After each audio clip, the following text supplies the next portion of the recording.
are going to address everything in this video about how I went from this and this to this and this.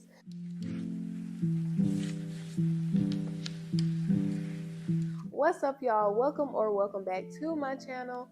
I am Ro. Thank you so much for being here. If you are new, welcome. And if you are returning, thank you so much for coming on back. I know it's been a little minute. We'll talk about that in another video. But today we'll be talking about my most recent living room transformation. Now, before I hop into the interesting part, I do want to give a disclaimer that this will be the talk through. If you're not interested in the talk through portion, I will be uploading just the time-lapse version in just a few days. So stay tuned for that if you're not interested in the full talk through. I thought that it would be best to kind of break it down into phases.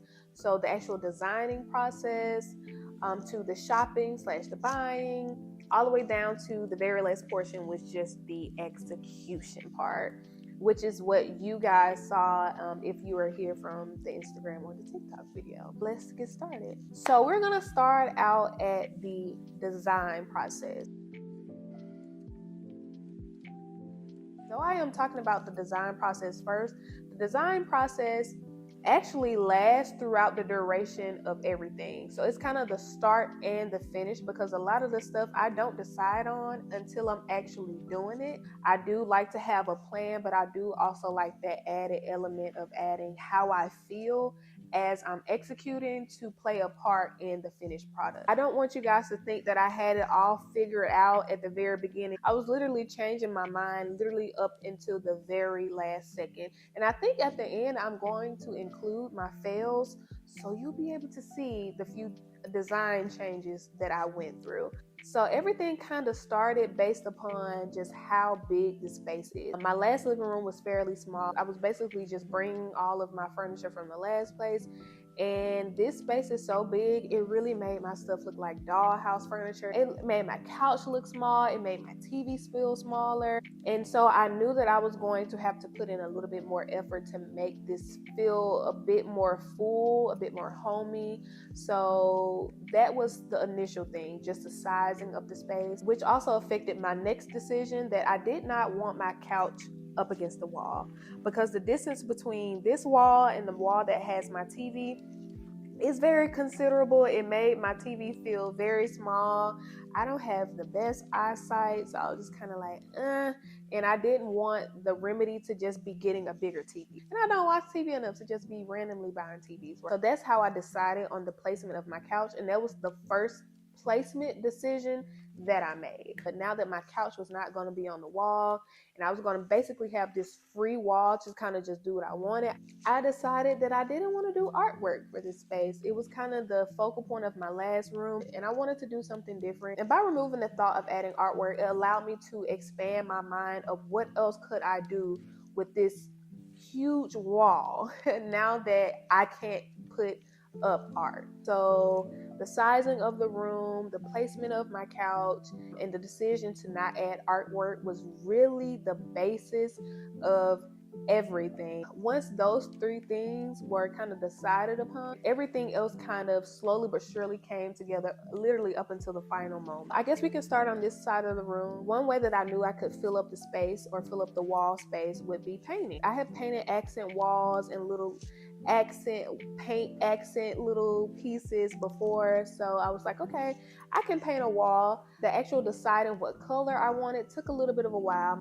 Also on this wall, I was like, okay, what else can I do to the wall that will add something? Just painting it won't be enough. First thing I decided on was a mirror. Originally I wanted like this huge mirror, but that was just out of the budget, and we'll talk about the budget and so forth in the shopping part. But I did know that I wanted the mirror to be in the center of the room. I did plan to do the DIY IKEA like gridded mirrors. I bought the mirrors and everything, but eventually I did decide against it for multiple reasons. Though I decided against that mirror, I knew that I still wanted a mirror to be in the center of the wall. Now we have the paint cover. I know I want a mirror. What's going to be on the side of these mirrors? And one of the first things that came to mind was the wood paneling. I really like wood. I really love wood accents and everything. Really liked it for that reason. And also I knew that it would kind of it would kind of show just how tall this space is by having that wood treatment that would go from floor to ceiling. But I still had the rest of this space. I wasn't fully sure what I wanted to do, but I knew I wanted it to be like a musical corner. I really, really, really love music. I sing. I have a record player. I have a keyboard, as you guys can see. So I was just like, that would be really cool to just have like the musical corner for myself. I had a record wall in my last space, and originally I was not going to put it in this space. That was actually a last minute design choice. What I thought was going to be cool and cute, it just did not execute with. So I did decide to just put my vinyl wall back up, and I'm glad I did because I really love to see my record, and it reminds me to actually play my records. Also, something that kind of got swallowed up in the size of this place was the lamp. So I knew that I was going to get a new lamp as well, and I figured that I was going to stay within the same color family of gold, and I knew that that was probably going to be the only gold that I added in the room. So that kind of covers this side of the room. Let's focus on the middle of the room where the couch and the now accent chairs and so forth are situated. My last rug, she got swallowed up too. She was small. It was like a faux cowhide rug. And so I knew it was going to be time to invest into a new rug. So that was a part of the design process. I knew that I wanted a rectangular square rug because I really do like round coffee tables. So I didn't want a round rug and a round coffee table. Which leads me to my next point. I knew that I was going to invest into a new coffee table. After some searching, I really didn't like many of the choices. And shout out to TikTok algorithm, because that's ultimately how I decided that I was going to make my own coffee table, because of the ones that I saw. Not only could I not make up my mind, I didn't feel connected to any one style enough to pay the amount of money that these kind of coffee tables were costing. So eventually I decided I was going to make my own coffee table. Deciding on the accent chairs, I didn't know what kind of accent chairs I wanted. I kind of knew where I wanted to look, which was going to be Amazon, Wayfair. As I was looking through the choices, I realized that I really liked like the metal arm chairs. Once I decided that I wanted metal, and I realized the next thing was going to be just the cushion color and just the texture of the cushion and so forth. And I knew that I did not want anything like white or cream. I live in my space. I don't want to feel like I got to tiptoe around my furniture. I like taking naps. I like chilling. So I didn't want anything that I was just going to be too cautious around. That pretty much covers the center of the room. I lied. I also knew that I wanted to add curtains. I had never bought or hung curtains, but I knew that I wanted curtains because it would be another element to kind of emphasize the height of the room. Now, the other side, which has the TV, the shelves, and the beautiful arch, I knew I wanted to do like a funky like paint moment similar to my last apartment, but arches are in, and I thought our arch would be really, really cool. So I decided that I would add an arch, not only on this wall, but added a part of that musical corner, kind of tie in the sides, because sides are kind of different. Originally, when I was thinking about that side of the room, of course, my first thought was to look for a TV stand, entertainment center, some sort of floating situation.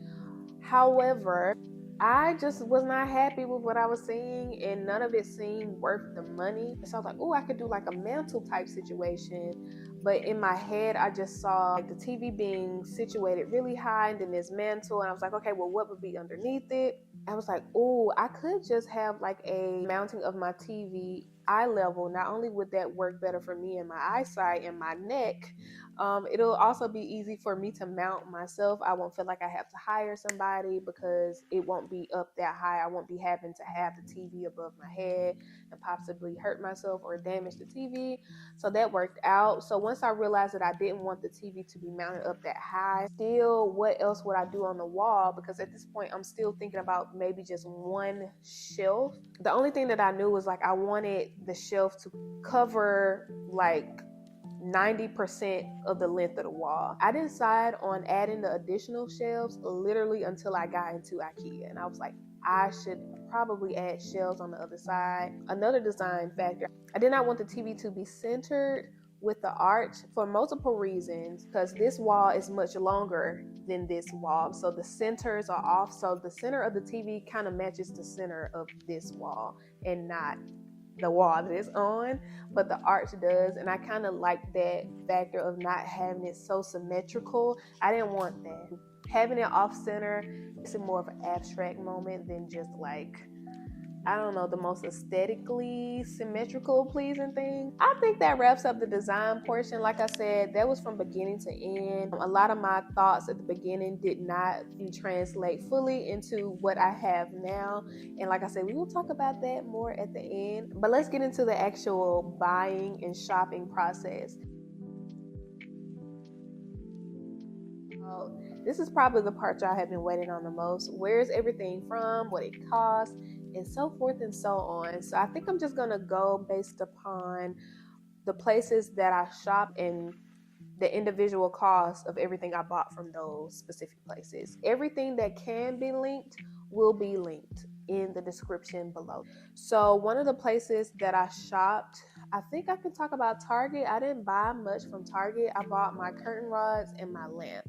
And I don't have the prices of everything on the top of my head, so I will just put a receipt over here and we'll just add the numbers as we go, and then we'll get a grand total of how much I spent. So that was all I bought from Target. Moving on to Walmart. The biggest thing that I bought from Walmart.com specifically, I did not buy this in store, is the mirror. The mirror is, I think the height of this, the measurements, 71 or 72 inches tall and about 30 inches wide. I could be wrong. The link will show the actual dimensions, but I did catch it on sale for about $160. I think it was like $169 before like tax and so forth. I think it's back to its regular pricing. I think it's like in the twos now, like $240, $250 maybe. It's a pretty heavy mirror, and it also has like that. It does have that stand, that pull-out stand piece, if you do want it to situate it elsewhere. Also, I got the black paint from Walmart as well.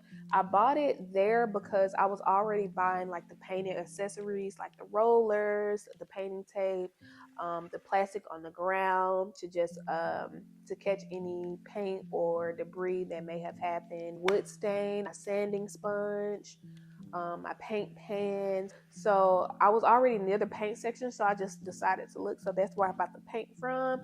I will have the specs and so forth of the paint in the description as well, because I don't remember the exact brand. I just saw that it said black, and I think it said a matte finish, and I went with it.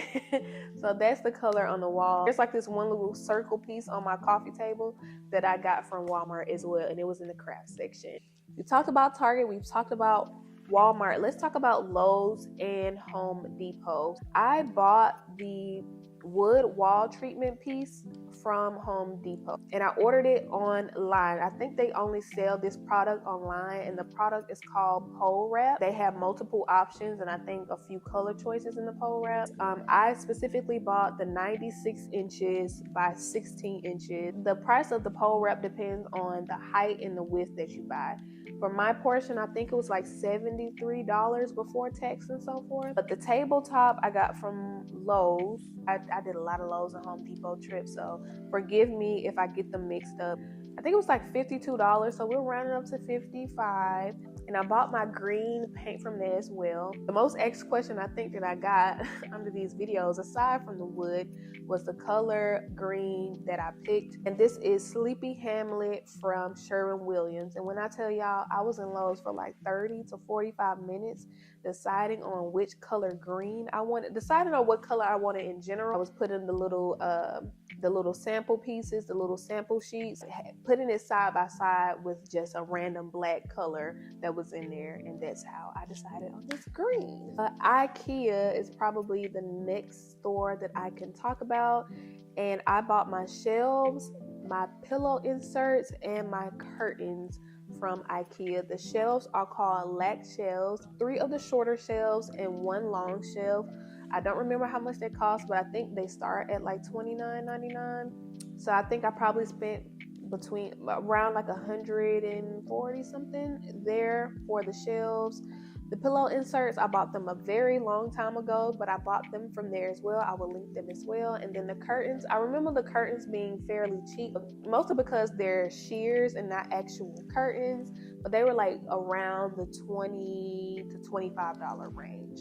So those are the items that I got from IKEA. Ooh, what's next? Amazon. One thing that I bought from Amazon was the actual picture frame for my digital art photo, the actual pillow cases that are covering the pillow inserts. And I think that's all that I got from Amazon, y'all. Please check out my storefront. It'll include not only the things that I just mentioned, but things that I have bought in the past. And also just some other options for the items that may be sold out. That's all for Amazon. What else we got, y'all? At home, so the bottom portion of my coffee table is just a plant pot, y'all. So that plant pot, I think was like between $70 to $80. The rug, I think was 7 by 10 or 7 by 11, and it was $179 before tax. And I bought them at separate points of time as well. So that's all I got from At Home. And then for Wayfair, I did get my couch from Wayfair, but I did not buy my couch this go round. I had already had my couch. But I did get the chairs. The chairs are from Wayfair. The last that I checked, which was the last couple of days, these chairs are sold out. When I bought them, they were, I think, $200 per chair. So I think I spent no more than like between $420 to $450, I think. Oh, also for Amazon, I'm so sorry. The acrylic like record holders up there, they are from Amazon as well, and they are linked in my storefront. Forgot about those. I cannot remember how much they cost. I've had them over a year now. Any other little knickknacks that you may see are either from TJ Maxx or Ross. So just an honorable mention, a few people asked about the actual albums and records on my wall. These are actual records. Either I bought them myself, or a good majority of my collection is also gifts, because that's typically what I ask for on Christmas and my birthdays. I've bought like one or two from Amazon, but most time I buy them in person in Target, and they are not cheap. They are not cheap. Of course, we have to get into the execution process, assembling, placing, mounting, all of those beautiful things that I just named. Originally, I was planning to do all of this in one weekend, so it was going to be a 3-day process, but it did turn out to be a 4-day process. I did it one weekend, and then I finished it a couple weekends later. So we can just go day by day.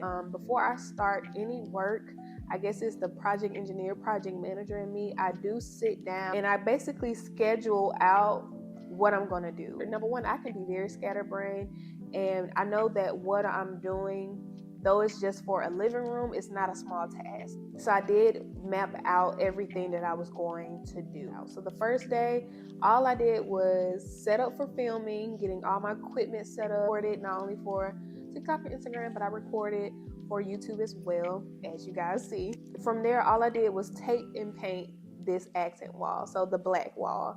Taping and painting, especially a really tall wall, is no easy task, especially if you don't have the kind of equipment that would make the process extremely efficient. The height of this wall is no joke. My ceilings are 10 feet tall. My ladder was too short. I ended up having to use my bar stool, and even that wasn't tall enough, so I had to be really, really careful and reaching up really, really high. And I also had to be extra careful because I couldn't reach up far enough to tape off the ceiling part. So I do have a few hiccups on the wall, but it's okay. And then day 2 was going to be focused on this side of the room. So while I was letting that wall continue to dry, I painted the arch on this side of the wall. And I want to talk a little bit about how I executed the arch. I decided on the height and the width as I went. So I used my leveler, which is a leveler and a ruler in one, to draw 2 straight lines vertically. And then I just did 1 horizontal line across to connect those 2 lines. And in the middle of that horizontal line, I placed a thumbtack, and I kind of wrapped some actually weaving thread that I had. One end was wrapped around the thumbtack, the other end was wrapped around my pencil. I measured from the center of the horizontal line to the end of the horizontal line, and I kind of created like a protractor moment. And by doing that, I was able to keep about the same radius. Working with the thread was a little bit difficult, so I kind of just eyeballed things as I went through the taping process of the arch. So after I outlined with my pencil, I also outlined with the painter's tape, so that was a big part of keeping it extra clean. It's still not the cleanest, but it doesn't look that bad from afar. Also, day 2, I may or may not include, just because that wood treatment did not work out, I did stain the wood elements that I had in the room, and that included the tabletop. So I did do painting and staining that day while I had that clear protector on the floor. And that was all that I did on day 2. So day 3 was more so the unboxing, assembling, mounting day of the process. And this was probably the longest day of them all. I mounted my TV, I mounted my shelves, leveling out shelves, mounting things, finding studs.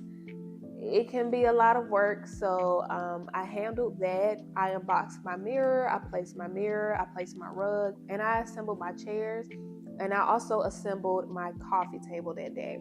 So that was day 3. So day 4 was the day for like final touches, completing those like elements that I couldn't complete due to like delivery of the final pieces. So probably the biggest thing that I did that day was the actual musical corner. I went ahead and painted the arch to kind of have some sort of a collective moment that would tie the two sides of the room together, because they are different, but having those two arches kind of like make you realize that this is in the same room. While the arch was drying, I hung the curtains, and I also did the wood treatment on the wall. As you guys can see from the clip, with the wood treatment, it started out as one piece. Though it was tall, it was 96 inches, which is 8 feet, it still wasn't tall enough. I was just kind of like, okay, what can I do? Because I don't want to further prolong this process by waiting for another piece of the pole wrap to be delivered. And so I was like, I could do a staggered moment. So that's how the staggered effect of the wood treatment came about. So for every 3 little sections, I took my box cutter and I split it. One piece is going to start at the baseboard, and then the next piece is going to start from the ceiling. So by doing that, I would be able to still have that height, have the height of the room accentuated, and not have to worry about buying a new piece. So that one worked out. As I mentioned, I did buy command strips. So I just took command strips and I cut them into little squares, and I put the little squares onto the back, and that is how I adhered them. I think I recorded that process, so you guys will see how I did it. As far as the spacing between the wood slats, I just used the width of the ruler. So that's how the wood wall came. So moving on to the actual record wall, like I said, in the failed portion, I will show exactly what I thought was going to come together.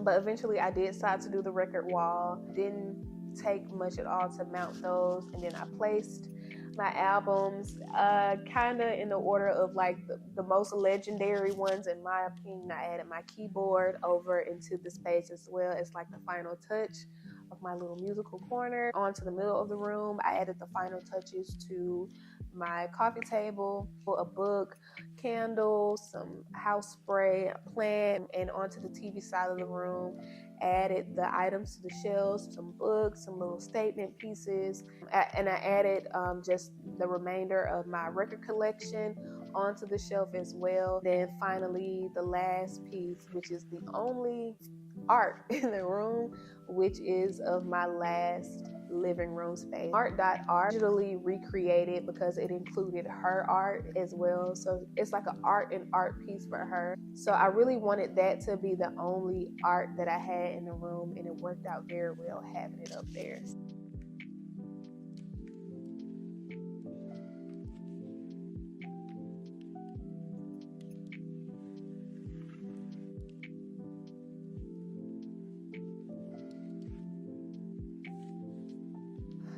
Oh, y'all, so that really wraps up everything, but I do want to talk about a few of the fails.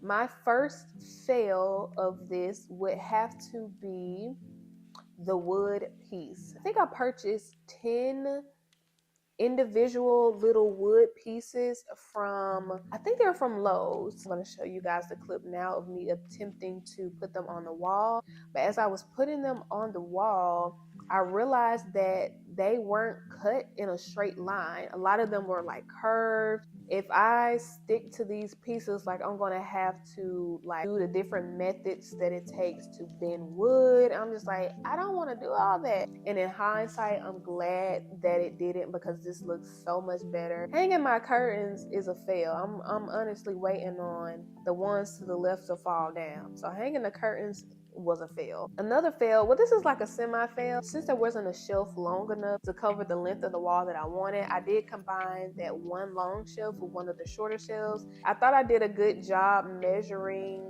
just aligning the brackets, and I didn't. So the long shelf is just a tad bit lower than the short shelf. So that was another semi-fail. It doesn't bother me though. The next fail was going to be with the LED strip light that I bought. I saw like this TikTok. It was like this cool little art moment, and at first my thought was it was going to be over here. It was going to be like an added touch around the wood treatment piece. When I actually got the LED strip, it's like a thicker strip and it's white, and I was like, I don't think I want this white strip on this wall. So I'm like, okay, I could probably do a little funky moment on the other side of the TV where the white space is. And so that's what I attempted, and I just wasn't feeling it, y'all. Like, I could have probably worked with a few different designs and it would have worked out, but it just wasn't fitting the vibe of the space. I will definitely be finding a way to incorporate that strip into my space in general, but it just won't be in my living room. The fourth and final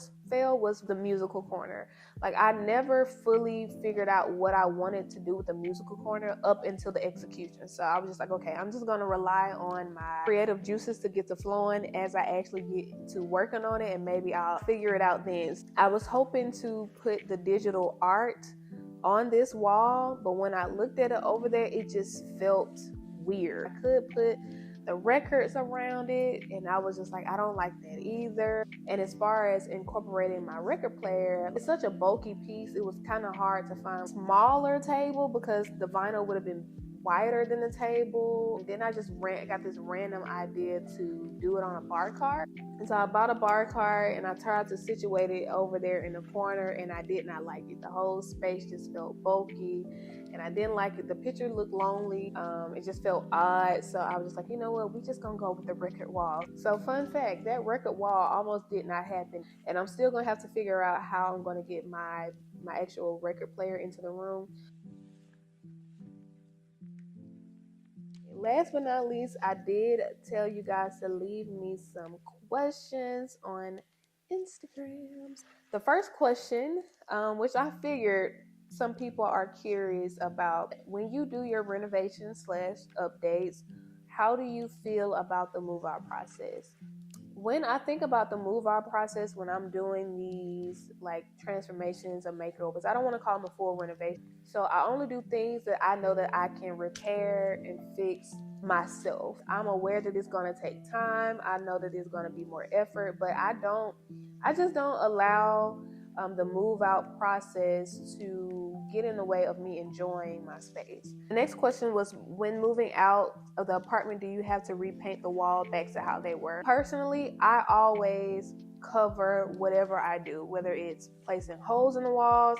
I cover it myself every single time. I do repaint and patch up any holes that I make. Can you share a link to the chairs? I love them. They are linked down below. How do you measure the top of the green accent?